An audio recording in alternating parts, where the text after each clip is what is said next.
తాకట్లో ఉన్న మీ బంగారాన్ని విడిపించి ఆ రోజు ఆన్లైన్ రేటుకి కొంటాం. Sharma gold company.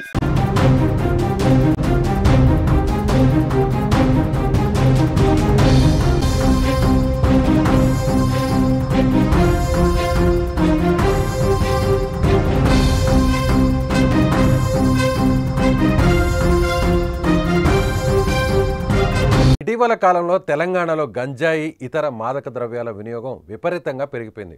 ఒకవైపు ప్రభుత్వాలు మాదక ద్రవ్యాలకు వ్యతిరేకంగా ఎన్ని చర్యలు తీసుకుంటున్నా పొరుగు రాష్ట్రాల నుంచి గంజాయిని అక్రమంగా రవాణా చేసి చాక్లెట్లు, బిస్కెట్లు, గుట్కా వంటి రూపాల్లో విక్రయిస్తున్నారు. తాజాగా వికారాబాద్ జిల్లా తాండూరు పట్టణంలో గంజాయి చాక్లెట్స్ విక్రయం తీవ్ర కలకలం రేపుతోంది.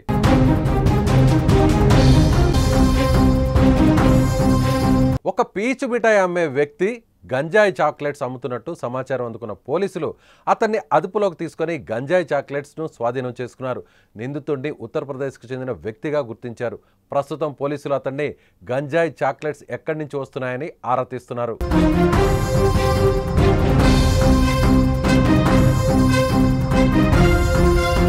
ఓవైపు తెలంగాణ ప్రభుత్వం అటు మాదక ద్రవ్యాలు, డ్రగ్స్, గంజాయి మీద చాలా తీవ్రమైనటువంటి ఒక రకంగా పోలీసుల ద్వారా ఎక్కడికక్కడ అరికట్టే ప్రయత్నం చేస్తున్నా కూడా కానీ ఇలాంటి వ్యక్తుల వల్ల గంజాయి ఈ విధంగా చాక్లెట్స్ రూపంలో చిన్నపిల్లలకు చేరుస్తున్నారు.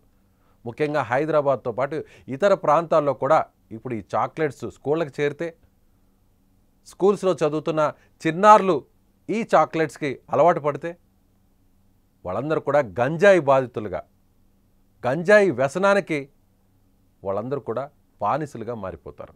పోలీసులు ఇలాంటి వ్యక్తుల మీద దీని వెనక ఎంతమంది ఉన్నా మరొకసారి ఈ విధంగా జనరల్గా పెద్దవాళ్ళు గంజాయిని సేవిస్తుంటారు. వాళ్ళనే మనం ఇంత దారుణం ఏంటి, గంజాయి సేవించిన వాడు ఎలా వ్యవహరిస్తారంటే అతను ఏం చేస్తున్నాడో వాళ్ళకి తెలియదు.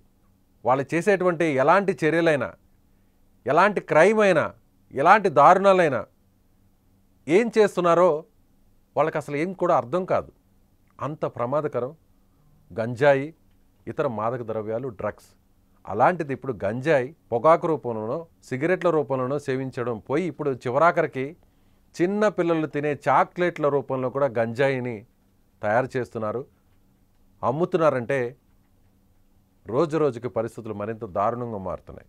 అక్కడక్కడ చోటు చేసుకుంటున్నటువంటి ఇలాంటి ఘటనల మీద పోలీసులు ఉక్కుపాదం మోపాలి. ఇలాంటి వాళ్ళ మీద కఠినమైన, అత్యంత కఠినమైన శిక్షలు వేస్తేనే మరొకరు ఇలాంటివి చేయాలంటే భయపడతారు.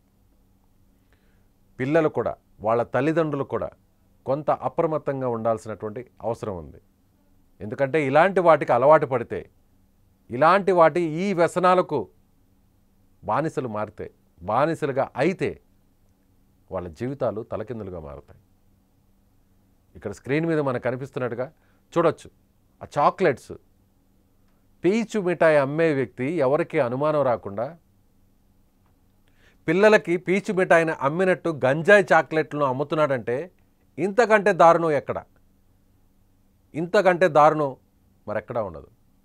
అతనికి సంబంధించి ఉన్నటువంటి ప్రతి ఆధారాన్ని కూడా పోలీసులు సేకరించారు. అతని వస్తువులను కూడా సేకరించారు. ల్యాప్టాప్, అలాగే ప్రింటర్, దీని వెనక ఉన్నటువంటి రాకెట్ను కూడా ఛేదించే ప్రయత్నం ప్రస్తుతం పోలీసులు చేస్తున్నారు.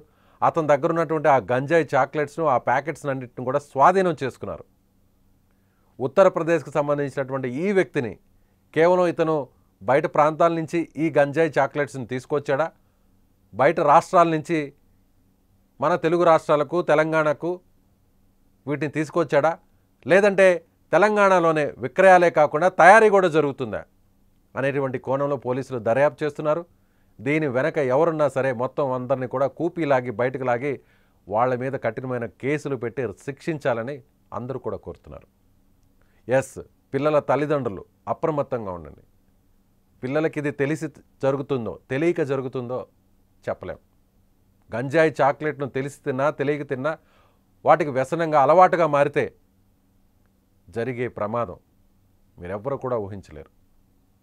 కాబట్టి అందరూ కూడా అప్రమత్తంగా ఉండాలి. ఇలాంటి వ్యక్తుల పట్ల చాలా జాగ్రత్తగా ఉండాలి. కొత్త వ్యక్తులు వచ్చి పిల్లలకి ఏదన్నా రోడ్ల మీద అమ్ముతుంటే వాటిని ఒకసారి పరిశీలించి, లేదా స్కూళ్ళలో పిల్లలు స్కూళ్ళ నుంచి తీసుకొచ్చినటువంటి చాక్లెట్స్, ఇతర పదార్థాలను కూడా ఒకటికి 2 సార్లు పరిశీలించుకోవాల్సినటువంటి పరిస్థితి ఏర్పడుతుంది. మీరేమంటారు?